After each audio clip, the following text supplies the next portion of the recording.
পৃথিবীর কোন শক্তি, কোন ন্যাটো, কোন ইউনাইটেড নেশনস, কোন ইউরোপিয়ান ইউনিয়ন, কোন IMF, কোন ওয়ার্ল্ড ব্যাংক, কোন সাম্রাজ্যবাদী শক্তি এই ভবিষ্যৎবাণীকে ঠেকাতে পারবে না। আপনি ওদেরকে চেষ্টা করতে দেন। সারা পৃথিবীর সমস্ত মুসলমানকে যদি এখন তারা মেরে ফেলে, তবু এই অখট্ট ভবিষ্যৎবাণী ইনশাআল্লাহ তাআলা তারা পাল্টাতে পারবে না। এটা আমাদের আশার জায়গা।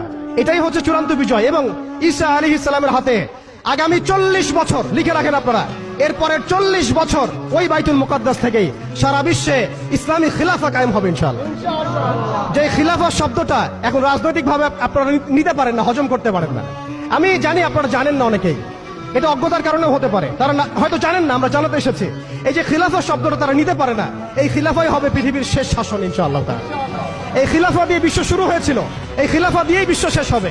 ঈসা আলাইহিস সালাম 40 বছর ওই জেরুজালেম থেকেই এই বিশ্বকে শাসন করবেন ইনশাআল্লাহ তাআলা। এটা লেখা হয়ে গেছে, কুদিয়াল আমর, এটা কেউ চেঞ্জ করতে পারবে না। এখন মাঝখানের এই সময়টুকুতে জায়নিস্ট আসলে কি করেছে এবং আমরা কোন কোন জায়গায় পিছিয়ে গেছি এবং আমাদের করণীয় কি হতে পারে, এটা আমি অল্প কথায় শেষ করে দিব। এক কথায় দেখুন, জায়নিস্ট মুভমেন্ট গঠন করার পরে তারা সর্বপ্রথম, ভালো করে খেয়াল করেন, তারা সর্বপ্রথম একটা ঐক্যবদ্ধ প্ল্যাটফর্ম এনেছে। আমরা দেখেন